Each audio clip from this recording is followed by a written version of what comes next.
You know, it's disturbing how often we talk about these really complex medical errors, but sometimes the most catastrophic failures are, well, the most mundane. They really are. We're looking at a case file today. It's from the firm Bedsore.law, and it involves a skilled nursing facility. Right. It all starts with something that should be totally routine, a van ride to a doctor's appointment, and it ends in a death that was, by every measure, completely preventable. And that's the key word right there. Preventable. Huh.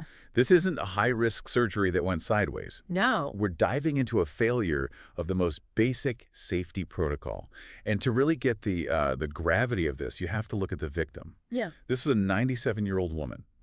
The files describe her as the cornerstone of her family. The glue. They called her the glue that held them all together. It really drives home that these are people, not just statistics in a file. Exactly. A mother, grandmother, great-grandmother. So let's get into the incident itself, because the timeline here is just, it's infuriating to read. She's being taken from the facility in their own van. And the standard procedure for anyone in a wheelchair in any moving vehicle is incredibly strict. You have the 4-point tie-downs, shoulder belts. Mm. But in this case, A complete failure to secure her. I mean, the source material suggests she was essentially loose inside the vehicle. just loose. So when that van started moving, she didn't just get jostled, she fell. She fell completely out of her wheelchair. Inside a moving van. That is just a nightmare scenario. And looking at this injury report, this wasn't some minor bump. They list an avulsion fracture of the shoulder. Yeah, and we should probably clarify what that is. It's not a clean break. Right. That's where a tendon or ligament actually rips a chunk of bone away from the main bone. It's an incredibly painful, severe injury. And on top of that, a deep laceration on her knee that needed sutures and abrasions on her temple.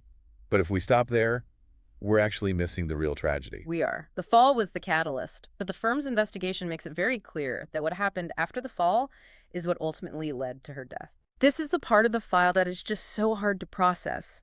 You have a 97-year-old woman with a fractured shoulder, like you just described, a deep gash on her knee. Obvious injuries, screamingly obvious. You'd think they would go straight to the emergency room, but the facility logs show she didn't get the necessary medical care for 10 days. 10 days. That's the gap where this shifts from let's say, a horrible accident to something much darker. She was left in pain with a broken shoulder and an open wound for over a week. She passed away not long after. How does a facility even begin to explain a delay like that? You can't hide these kinds of injuries. Well, they couldn't. Anyway. And that's where the lawsuit comes in. The family approached Bedsore Law, and their team zeroed in on 3 specific failures. Okay, what were they? First, the obvious one. Failure to properly secure the wheelchair in the van. Second, the failure to provide timely medical attention. And third, a kind of catch-all, failing to treat the resident with basic dignity. And all of that led to a settlement. Right. A $325,000 settlement out of California.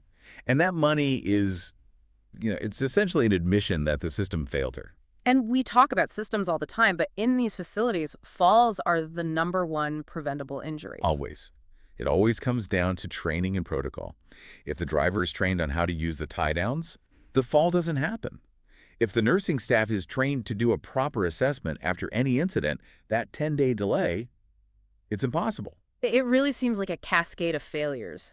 So for anyone listening who has a parent or a grandparent in a facility, what's the lesson here? I mean, you can't be in the van with them every single time. No, you can't.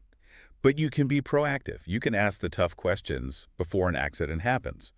Most people ask about the activities or the food. The firm suggests you should be grilling them on logistics. Like what specifically? Ask them, can you walk me through your van's safety protocols? Show me how you secure a wheelchair.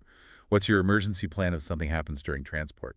So you put them on notice that you're watching the operational side of things, not just the comfortable amenities. Exactly. And then, if something ever feels off, if you see an unexplained bruise, if a story doesn't add up, you have to speak up immediately. Don't wait. Don't let a gut feeling go unchecked. That's really solid advice. Shift your focus from comfort to actual safety. I will leave you with this one thought, though. We focused a lot on the fall, but that 10-day delay is what sticks with me. If a facility can ignore something as obvious and painful as a fractured shoulder and a deep cut for 10 days, what other, less visible signs of neglect are going unnoticed in places like that right now? A very sobering thought. Thanks for walking us through this one. Anytime.